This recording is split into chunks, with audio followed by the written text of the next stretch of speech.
Meu nome é Carlos Augusto de Lemos Chernicharo, eu sou professor aqui no Departamento de Engenharia Sanitária e Ambiental da UFMG e também coordenador do INCT ED Sustentáveis. Pedi para falar um pouco sobre como deve ser feita a escolha da tecnologia de tratamento de esgoto.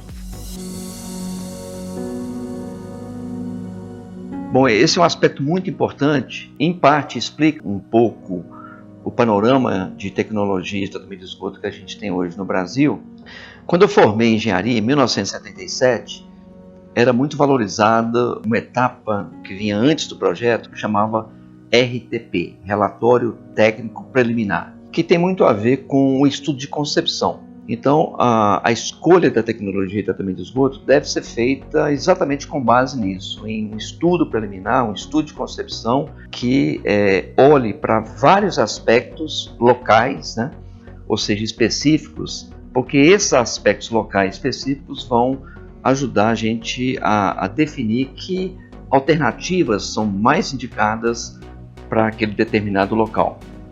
Aspectos, por exemplo, como clima, temperatura, disponibilidade de área, condição geotécnica do solo, se tem muita rocha, se é um terreno alagado ou não, a questão da disponibilidade de assistência técnica, de energia elétrica, aceitação da população para determinada tecnologia, etc. Em suma, são vários os aspectos que devem ser considerados e o engenheiro, obviamente, não deve definir uma tecnologia com base na sua preferência pessoal. Se a gente olha hoje, né, para o panorama das tecnologias mais empregadas no Brasil, a gente observa, segundo um levantamento recente da ANA, publicado em 2017, que em termos de quantidade, de número, né, de estações, obviamente existe um grande contingente, grande número de estações muito pequenas,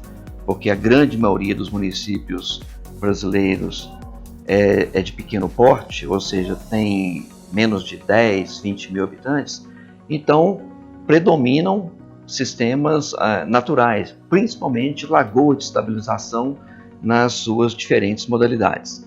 Obviamente, como as lagoas de estabilização ocupam uma área maior, então essa tecnologia normalmente não é utilizada para municípios maiores, com populações maiores. Então, conforme o porte da cidade cresce, essas tecnologias muito extensivas em área, como lagoas, wetlands, aplicação no solo, elas encontram dificuldades em serem adotadas porque não existe área suficiente para isso.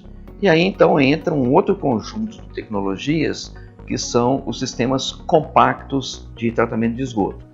Então, nesse panorama, ou nesse diagnóstico feito pela ANA, aí passam a ser também muito empregadas as tecnologias anaeróbias, principalmente com os reatores anaeróbios de fluxo ascendente em manta de lodo, chamados reatores WASB ou OSB, e também a tecnologia por lodos ativados.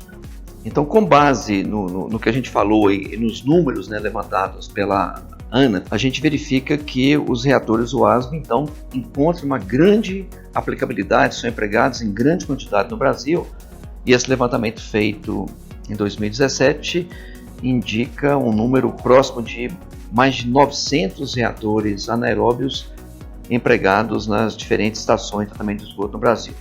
Quando a gente coteja esse número, 900, em relação ao número total de ETs existentes no Brasil, esse número representa algo próximo de 40% das ETs brasileiras utilizam os reatores anaeróbios. Por que essa utilização tão grande?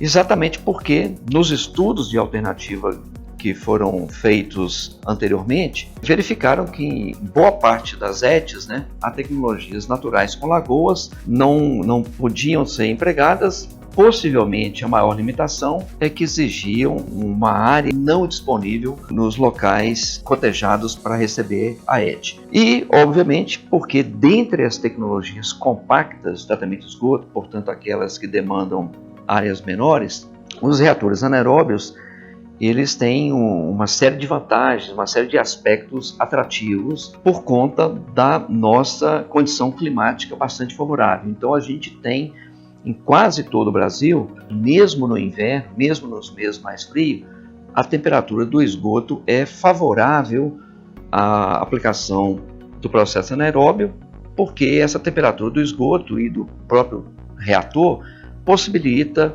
o crescimento dos micro-organismos anaeróbios responsáveis pela degradação da matéria orgânica. Então a condição climática é o principal aspecto, né, que favorece a escolha da tecnologia. Junto a isso, são sistemas compactos, demandam pequena área, são sistemas mais simples de operar do que, por exemplo, em relação ao sistema de lodos ativados, são sistemas de menor custo operacional, no mínimo a metade do custo operacional em relação ao sistema de lodos ativados, principalmente porque não tem consumo de energia elétrica, ao contrário de um processo aeróbio, porque produzem uma menor quantidade de lodo comparativamente também a um processo aeróbio convencional. Para além disso, tem a produção do biogás, que em determinadas situações tem um potencial de aproveitamento energético. Então, todos esses fatores conjuntamente contribuem para a aceitação da tecnologia anaeróbia e para a grande aplicabilidade do processo no Brasil.